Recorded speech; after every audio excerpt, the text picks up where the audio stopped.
For more on this, Nasim Ahmed joins us from London. Nasim is a political analyst for the Middle East Monitor. Nasim, thank you so much for coming in and for joining us here at TRT World. Now, more foreign policy by Twitter. Can this actually have any impact on the ground? Well, on the ground, not really. I mean, as your clip has shown, I mean, everyone's come out against it.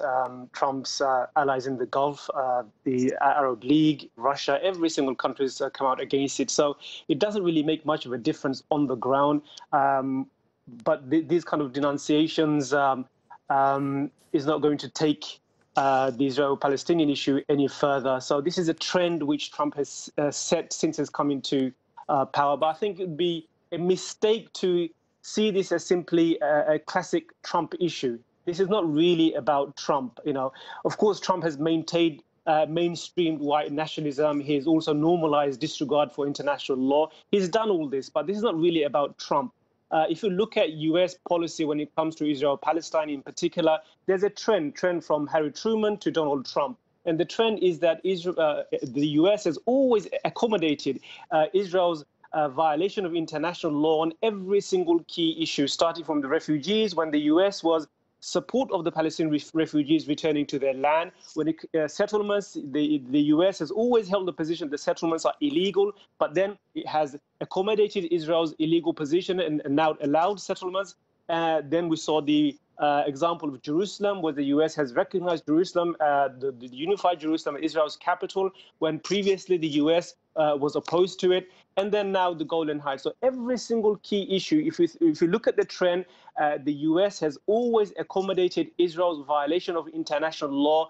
And that has been a trend from Truman all the way to Trump. So I don't think we should just make this about Trump. This is a trend for the last 70 years.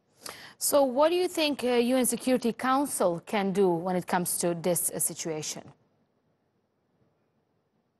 Well, the UN Security Council should, like they did with his announcement about Jerusalem, pass a resolution denouncing this and making it a categorical statement to say that this is illegal, this is a violation of international law, and it would not be recognized.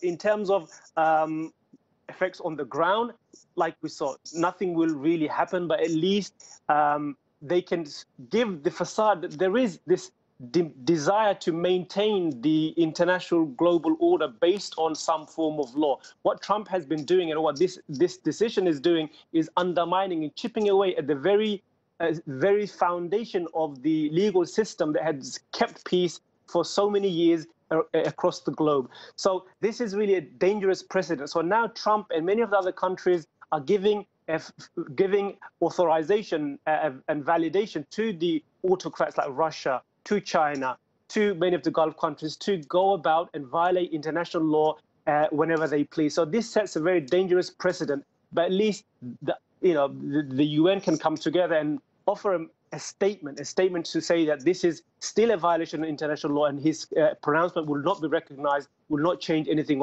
on the ground, will not change the status of the Golan Heights. Can this also be an attempt to support Benjamin Netanyahu ahead of the elections? He's facing corruption charges over there. He's having a tough campaign ahead. Could this also be a way to support him in some way? Yes, sure. I mean, the timing is not a coincidence. Trump probably would have done this. Israel has been calling on the U.S. to recognize its sovereignty over the Golan Heights for a number of years, but Trump has done it now. At a moment when Netanyahu is facing a perilous situation in Israel, he could be facing prison time, he could be losing the elections. But one thing that unites the Israelis is something like this, a prize, Golan Heights or the West Bank, Jerusalem. If Netanyahu can provide the Israeli population who want to really a large section of who want greater Israel, I think they will see this as an endorsement of Netanyahu's statesmanship, that this amazing Israeli leader, in their eyes, has managed to pull off what no other previous Israeli prime minister has managed to pull off, which is complete sovereignty over the Golan Heights. And I think this may be a winning card. So it's no coincidence, and it's no coincidence that Trump has strong alliance and friendship with Netanyahu. He has a circle of friends who are very closely allied with Netanyahu. So, and they want to keep Netanyahu in power. So I think this is related.